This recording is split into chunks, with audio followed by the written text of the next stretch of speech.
Good morning, Lincoln Lions, and happy Wednesday. Today is going to be our last day talking about author's purpose. Now remember, an author has 3 reasons why they would write a story. First, it could be to persuade, to convince us of something. The second reason could be to inform, to give or teach us information. And our last reason an author would write is to entertain us, to tell us a story for our enjoyment. Now, if you remember, I asked you to tell somebody at home or your teachers what would be the author's reason for writing this story. Well, I say that the author's reason is to inform. They want to teach us about baseball and what a baseball game looks like. Okay? So, just like yesterday, I would like you to share with somebody at home the reason the author wrote the story I chose for today. The book I'm reading today are Where the Wild Things Are.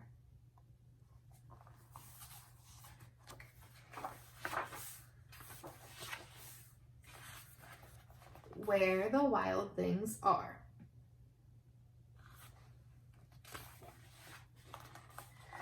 The night Max wore his wolf suit and made mischief of one kind.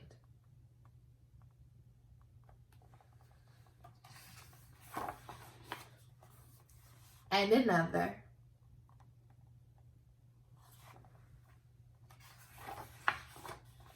His mother called him Wild Thing, and Max said, "I'll eat you up."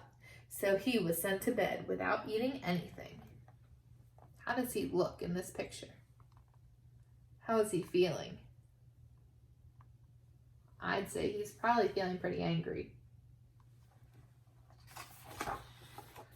That very night in Max's room, a forest grew. What do you think is going to happen on the next page?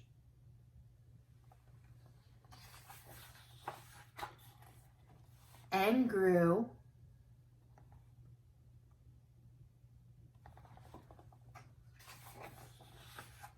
And grew until his ceiling hung with vines and the walls became the world all around.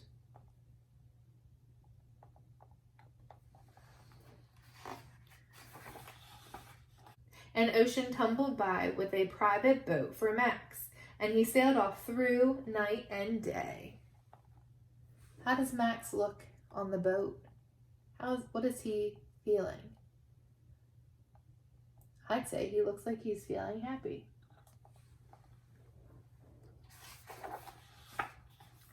And in and out of weeks and almost over a year to where the wild things are.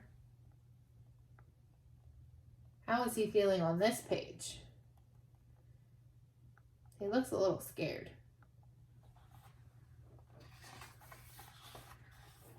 And when he came to the place where the wild things are, they roared their terrible roars and gnashed their terrible teeth and rolled their terrible eyes and showed their terrible claws.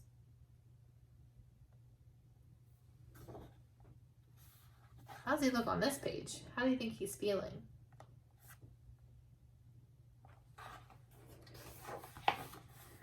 Till Max said, "Be still!"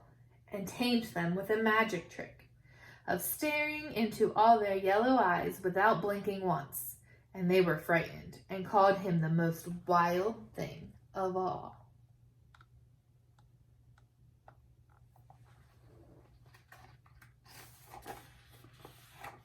And made him king of all wild things.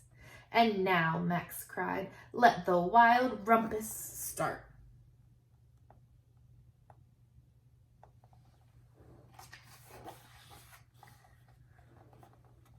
What are they doing on this page? What do you think is going to happen next?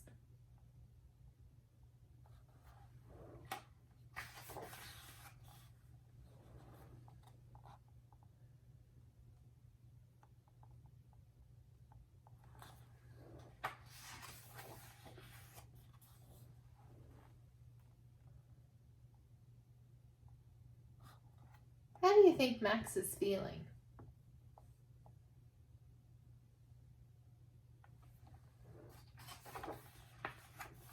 Now stop, Max said, and sent the wild things off to bed without their supper. And Max, the king of all wild things, was lonely and wanted to be where someone loved him best of all. Then all around, from far away, across the world, he smelled good things to eat. So he gave up being king of where the wild things are.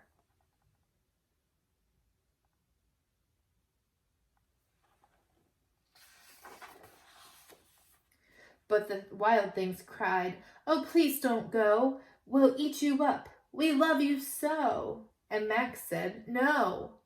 The wild things roared their terrible roars and gnashed their terrible teeth and rolled their terrible eyes and showed their terrible claws. But Max stepped onto his private boat and waved goodbye.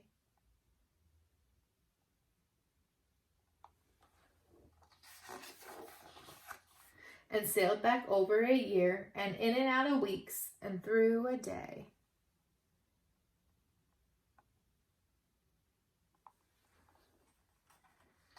Where do you think Max is headed?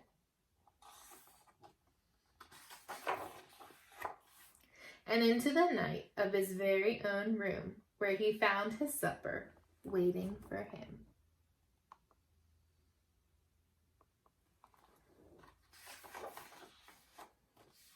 And it was still hot. The end.